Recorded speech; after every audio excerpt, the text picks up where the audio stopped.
दोस्तों, आज मैं आपको वेंडिगो की एक सच्ची घटना सुनाने जा रहा हूँ। तो आप वीडियो को एंड तक ज़रूर देखिएगा। आज जो वेंडिगो की घटना मैं आपको सुनाने जा रहा हूँ वो घटी है फरेरो नाम के एक आदमी के साथ में। ये घटना मुझे मिली है रेडिट से, और अब आगे की कहानी मैं आपको फरेरो जी के पॉइंट ऑफ व्यू से ही सुनाऊँगा। मेरा नाम फरेरो है। मेरे साथ ये घटना 1980 में घटी थी। इस घटना में मेरा सामना वेंडिगो से हो गया था।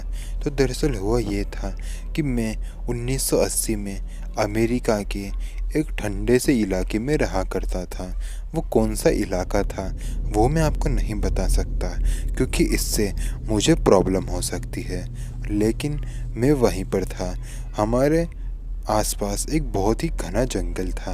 उस घने जंगल में ये कहा जाता था कि बहुत ही अजीब से क्रिएचर्स रहते हैं जो कि इस दुनिया के नहीं लगते। ऐसी अफवाहें उस जगह के बारे में उड़ती रहती थी, और अक्सर लोग ये दावा करते थे कि उन्होंने वेंडिगो को देखा है। मैंने वेंडिगो को अभी तक अपनी आंखों से तो नहीं देखा था, लेकिन पहली बार मैंने 1980 में अपनी आंखों से वेंडिगो को देखा, और वही घटना आज मैं आपको बताने जा रहा हूँ। दरअसल मैं एक शिकारी हूँ और अक्सर लोगों का शिकार करता रहता हूँ। जंगल के एक स्पेसिफिक इलाके में जाना इल्लीगल है जहाँ पर उन रहस्यमयी जानवरों को देखा गया था, लेकिन मेरा वहीं जाने का मन था। मैंने कई टूरिस्ट गाइड्स को और अपने कुछ दोस्तों को भी कहा कि वो मेरे साथ चलें, लेकिन सबने मना कर दिया। बहुत कोशिश करने के बाद मुझे लास्ट में मिलन नाम का एक टूरिस्ट गाइड मिला। उसको पैसों की सख्त ज़रूरत थी, इसलिए उसने मेरे साथ चलने के लिए हामी भर दी, और अब हम लोग उस जंगल में जा चुके थे। हम लोग वहाँ पर 3 दिन रुकने वाले थे और 3 दिन शिकार करने वाले थे। 2 दिन बीत चुके थे, हमें कोई भी शिकार नहीं मिला था। मेरा भी मन अब उतर गया था। मैंने सोचा था कि अच्छे खासे शिकार मुझे मिल जाएंगे। मैं अपने साथ 2 बंदूकें भी लेकर आया था, लेकिन वो दोनों बंदूकें किसी काम की ही नहीं थी, क्योंकि मुझे कोई शिकार मिल ही नहीं रहा था। मिलन ने कहा हमें यहाँ से चले जाना चाहिए, शायद यहाँ पर कोई जानवर हमें नहीं मिलेगा। हम उस वक्त उस इल्लीगल इलाके में मौजूद थे जहाँ पर सरकार ने जाना मना कर रखा था, क्योंकि वहाँ पर अक्सर वेंडिगो को देखा जाता था।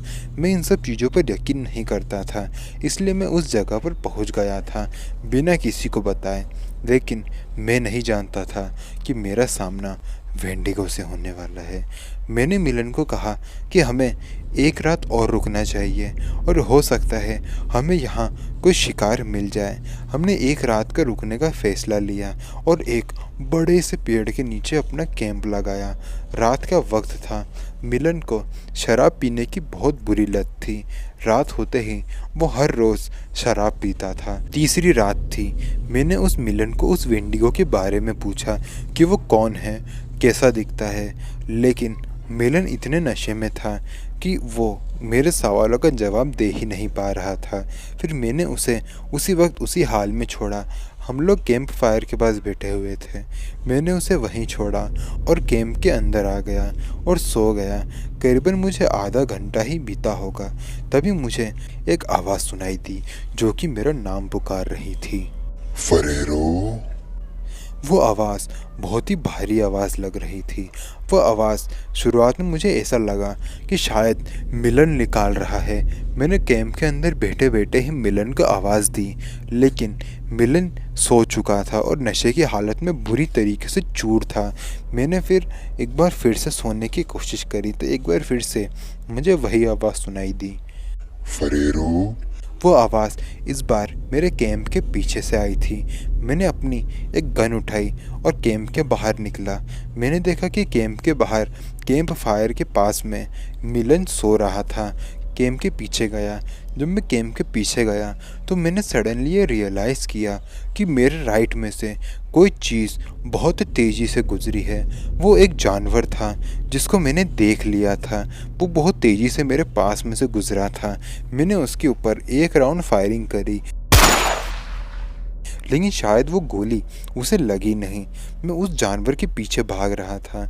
जब मैं उसके पीछे भाग रहा था तो न जाने वो जानवर कहाँ गायब हो गया। फिर उसके बाद मैं अपने कैंप के पास आया।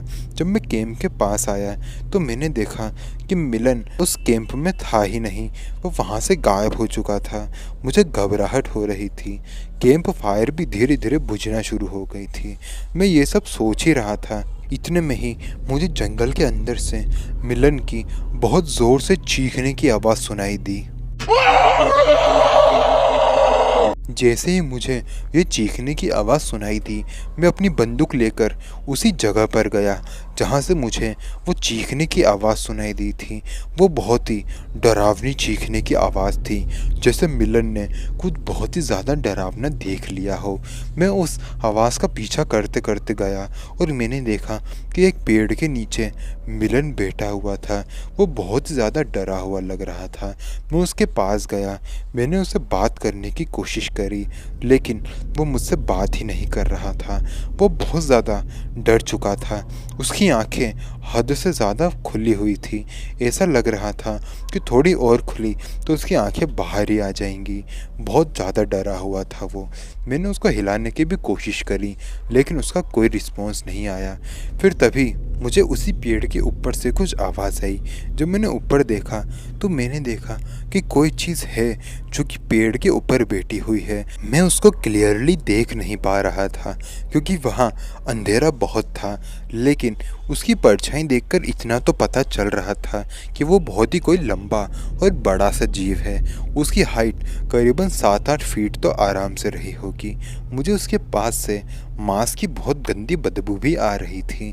शुरुआत में मैंने सोचा कि शायद वो कोई भालू हो सकता है क्योंकि उसका साइज़ बहुत ही बड़ा लग रहा था। फिर तभी मैंने अपनी टॉर्च की लाइट उसके ऊपर मारी। मैं बहुत ज़्यादा डर चुका था क्योंकि मैंने अपनी आंखों के सामने वेंडिगो को देखा था।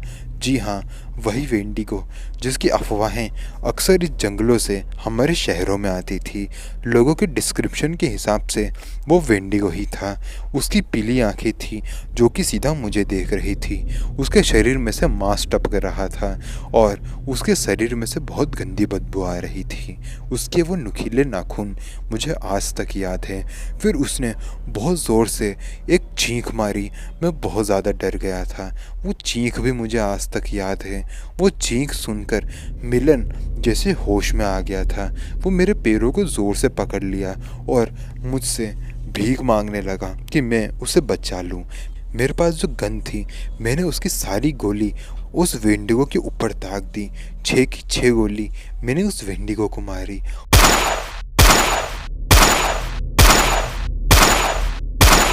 वो बहुत ज़ोर से चिल्लाया। मैंने मिलन को उठाया और अपने कैंप की तरफ भागने लगा। वो वेंडिगो भी हमारे पीछे ही भाग रहा था, लेकिन उसकी आवाज़ें सुनकर ऐसा लग रहा था कि वो बहुत ही दर्द में हो। ऐसी आवाज़ें हमें हमारे पीछे से आ रही थी। मैंने पीछे बिल्कुल भी नहीं देखा क्योंकि मैं जानता था कि अगर मैंने पीछे देखा तो मेरी स्पीड स्लो हो जाएगी और मैं धीरे हो जाऊंगा और फिर वेंडिगो मुझे मार देगा। मैं बहुत तेज़ी से भागते हुए अपने कैंप के पास आया। मैंने देखा कि कैंप की जो कैंप फायर थी वो जल चुकी थी और बाकी जो सामान वहाँ पड़ा हुआ था उसके ऊपर लकड़ियाँ गिरी हुई थी। मुझे कुछ समझ में नहीं आ रहा था। हम लोग जंगल के एक ऐसे हिस्से में थे जहाँ पर आना इल्लीगल था। मैंने मिलन को कहा कि अभी हमारे साथ जो घटना घटी है हम कभी भी किसी के साथ शेयर नहीं करेंगे। मिलन ने भी इस बात को माना क्योंकि हम लोग एक इल्लीगल एरिया में थे। फिर उसके बाद हम लोग जैसे तैसे करके उस जंगल से बाहर निकले और अपने अपने घर चले गए। बाद में मैंने ये घटना अपने दोस्तों को ज़रूर बताई थी और उन्होंने मेरी बात पर यकीन भी किया था क्योंकि वो जानते थे कि उस जंगल में वेंडिगो रहता है। खैर, इस घटना के बाद मैंने शिकार करना धीरे धीरे करके कम कर दिया और उस दिन के बाद मेरी वेंडिगो से कभी मुलाकात नहीं हुई। तो दोस्तों, अगर आपको वीडियो पसंद आई तो वीडियो को लाइक करें। आपके साथ भी अगर कोई सच्ची घटना घटी हो तो वो आप मुझे मेरे इंस्टाग्राम पर भेज सकते हैं। इंस्टाग्राम का लिंक है नीचे डिस्क्रिप्शन बॉक्स में। तो मिलते हैं अगले वीडियो में। तब तक के लिए जय हिंद, जय भारत।